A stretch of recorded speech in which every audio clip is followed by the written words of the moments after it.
Do you ever feel invisible? Hi, this is Justin Hitt with Inside Strategic Relations.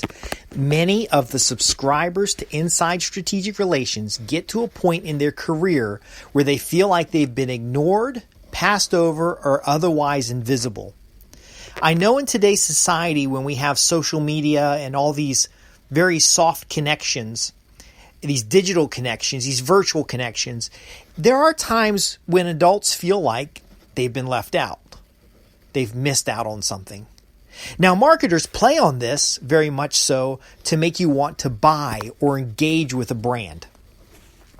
Now, elderly folks, and I've worked with a lot of older people. I've been in organizations where the average age of member is 65, 70 years old.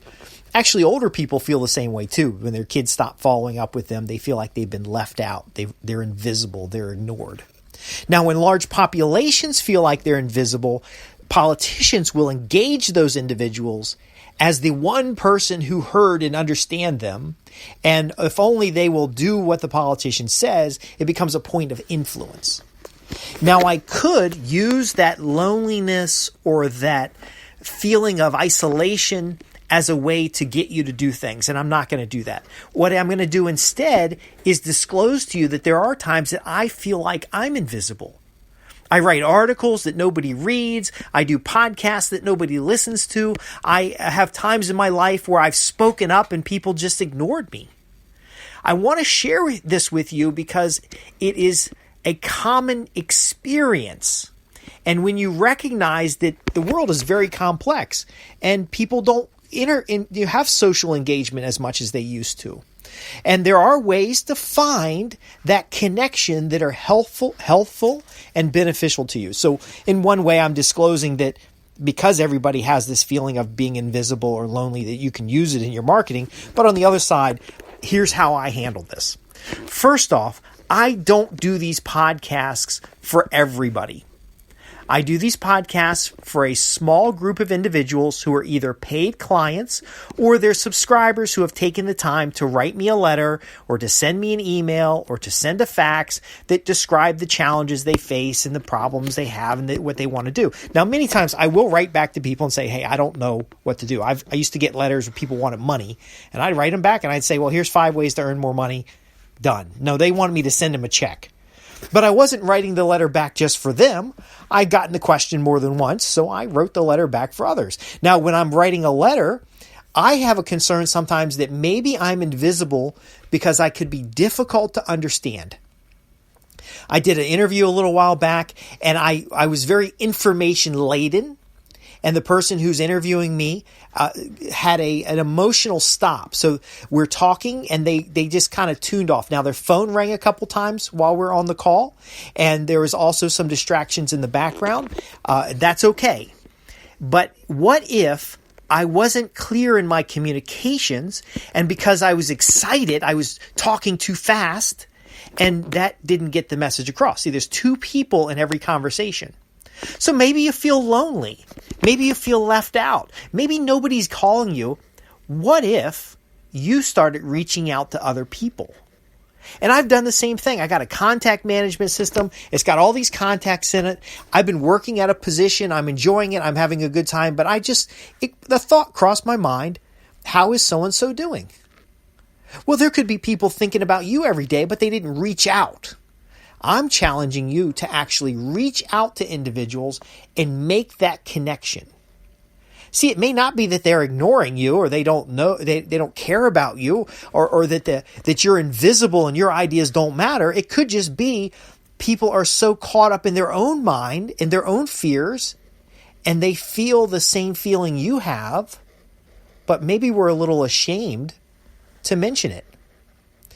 See, older people, when they're in social groups, talk to each other and they share stories like, hey, I haven't heard from my grandson in 5 years now, and I'm concerned that they don't like me.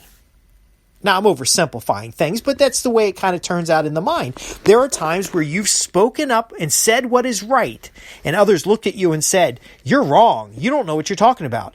And you even went home and did the homework and the research, and you questioned yourself, and you used critical thinking skills, and you're just like, I don't understand. It's like clown world. facts doesn't matter.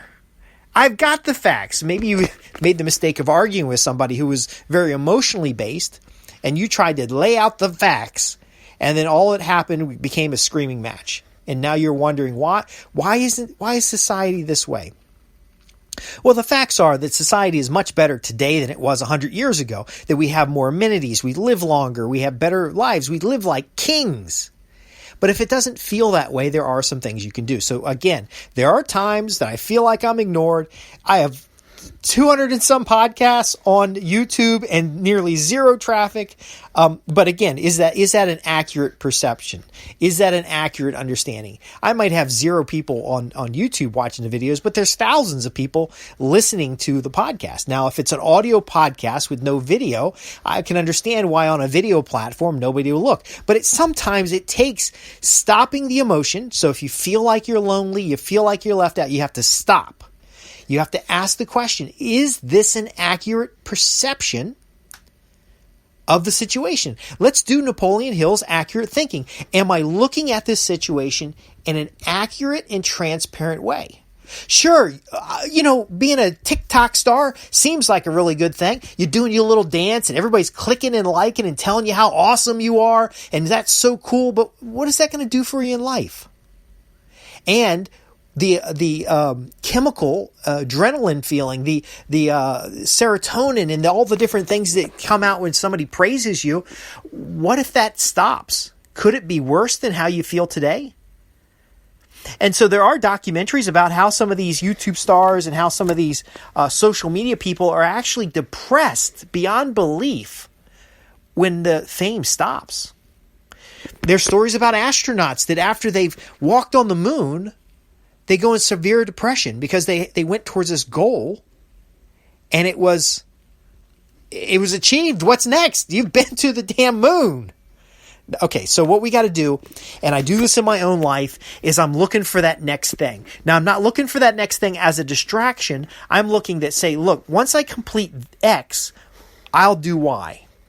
Now, I've got to focus more on X to get it actually done, because you could focus a lot on Y and wonder why you don't achieve anything. Now, like I said, I do these podcasts for me because I want to improve my communication skills. So I was in Toastmasters, and now when I'm doing a podcast, I'm moving around the room and I'm trying to get emotion into my voice, and I'm trying to convey to you key ideas and concepts that you can take away. And if you listen to my old podcasts, some of them were garbage. Some of my new ones are garbage. But again, it's to make a connection with an individual, because that delight I receive when someone writes in a letter and says, hey, I listened to your podcast and I got 3 ideas that I'm using in my business and I got results. I just have one more question. And so I've taken them to the next level. Now, sometimes that interaction takes me to the next level. Somebody might write in and say, hey, I read your report on X and I have this question about Y. And I didn't think of Y. And they expanded my sphere. So if we take a proactive approach to accept the emotions, there are times when you're going to feel lonely. You're going to feel left out. You're going to feel like you're pushing against the crowd. And there's going to be a desire to conform. Well, if everybody's the same, nobody's needed. I want you instead, you can still blaze a trail and you can understand that you might be an outsider, but that's okay.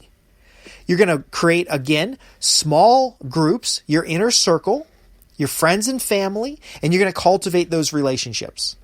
You're going to cultivate your relationship with yourself. Is it okay to be alone and invisible for a while? Maybe that's advantageous at times.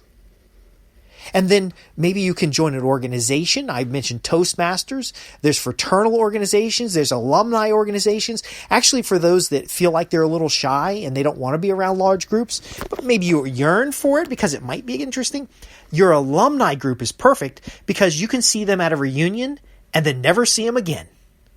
You can go to an alumni networking event only when you need career work. Now, I've learned that you need to network all the time for your business.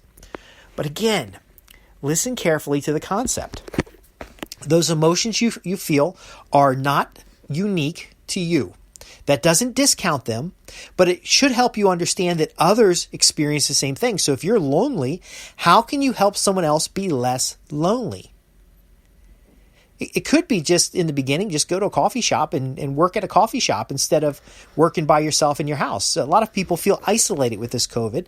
Now that things are opening back up, give it a try. It also might mean sharing a smile with someone. It also might mean opening the door, saying thank you, or doing something very small to have a basic human connection. The next level is to join a club or a group. It could be a reading club around some interest. It could be a professional group. I found that writing for me is a way that I can communicate ideas, that I can test concepts, that I can get something out with clarity. And then when I do a speech or presentation, that back of the room discussion is really exciting for me. Now, there's also the interchange with individuals. It's really gets me excited to hear about your successes. If you've taken the time to use these materials and you've taken the time to write to me about your successes, or share with me your comments, or to share with me your feedback, that's very valuable, especially since I've designed the medium so that it's not off the cuff. See, I'm not looking for YouTube comments. I'm not looking for likes and subscribes. I'm looking for real conversations. And I'm looping back around here. Being in a virtual world, talking with your coworkers over Skype or Zoom, this is very artificial. You don't want more artificial. You don't need an OnlyFans in order to feel connected with people. You don't need to join in somebody else's club in order to feel connected with people. Make a few sincere and high quality connections, starting with your family. And you'll discover the world changes. Now, again, it's the same world. The world itself is neutral. But what you're doing with it changes. Your fulfillment changes. Your feeling of power and influence changes. You know, if you could just make a difference in your child's life. Maybe you don't have any children. Maybe you can make a difference by volunteering with an organization. Make a difference in a pet's life. Be a contributor, being a producer. You will often feel much better, healthier. Your mental state will improve. Now, if you've got underlying psychological problems, go to a counselor. It's okay. I've been to counselors. I hire coaches all the time. I join mastermind groups, because sometimes when you're a high-income professional, you know, the big challenge you're having at work seems like a first world problem to somebody who doesn't even have a job. You know, oh man, I just can't get past $250,000 a year. You know, my salary's $190, and I'm just looking for that next opportunity to get to 200. And one time I was at 210, but it was a contract job. If you say that in a room with people with average incomes, oh my God, they're going to be upset. Now, it's a legitimate challenge. Many of my subscribers here and all my other newsletters, that's a legitimate challenge for them. Their business has been plugging away for 10 years, and they're barely taking home what their average staff produce.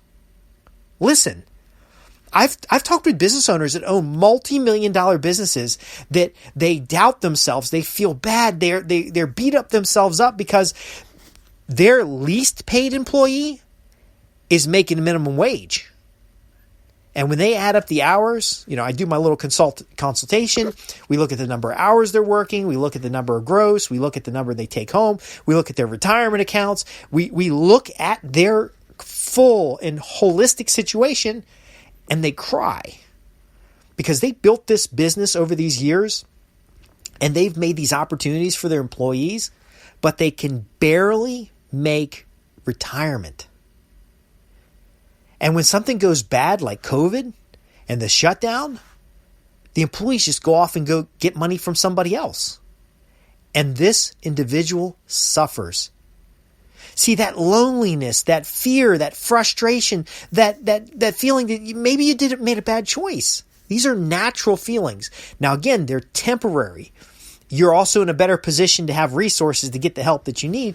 But ultimately, there are small things that you can do each day to improve yourself, to drive towards goals and objectives, to clarify your purpose, to build up the people immediately around you, to work on relationships, both personal and in business, to hone skills that give you influence and control over larger environments, to create materials that you can syndicate. I record this podcast once. It gets listened to thousands of times, and all I had to do is one presentation. Folks, we're in an exciting world that is very often full of distractions, full of low quality interactions, and it is taking you away from your purpose, power, and strength. That's why I do Inside Strategic Relations.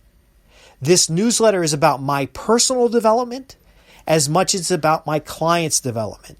Now, we allow people to tag along. You know, you may not have never given me $1 in your life, but I'm letting you tag along so that you can experience what people have gained who gave me hundreds of thousands of dollars. Now, you might be saying, Justin, why would somebody who pays you hundreds of thousands of dollars to do work would want their secrets, and I'm doing my air quotes here, their secrets shared? Well, listen, wealthy and influential people want other wealthy and influential people to find them. Here's why. Because if you think about a pyramid, you got the 1% at the top and you got the big broad masses on the bottom. It is real lonely at the top. So these things you're feeling, these fears that you have, these concerns, these questions, they're not unique for people in your sphere. But they might be made worse because you don't have anybody to talk to. You don't have anybody to help you solve problems. You didn't even know masterminds existed. Maybe there's skills that are in your way. And nobody's ever been honest with you because you're the boss. They haven't been honest with you that your time management sucks as the boss. Instead, they just keep quitting. And now you're worried about, why do people keep quitting? What's the problem here? Folks, this is a serious thing that we can talk about and we can go into depth. If this topic is of value to you, write my offices, ask your questions, and I'll cover additional podcasts. I'm Justin Hitt with Inside Strategic Relations, where we're about transforming business relationships into profits guaranteed. Some of those profits are how you feel about yourself. Or it also could be the means to get the help that you need so that you're not turning to some of these distractions that are available in society today. I want to thank you for taking the time to listen to this podcast and invest in the knowledge that I'm sharing with you. And that's why if you'll take the time to ask your questions, to share your comments, I'll listen. I'm a pretty busy guy, but I make time for those who make time for themselves, for those who are willing to invest in their growth and their development. So you're in the right place. Hey, I feel what you're feeling, man. It's only temporary, and we can take each other to the next level. Thanks for listening.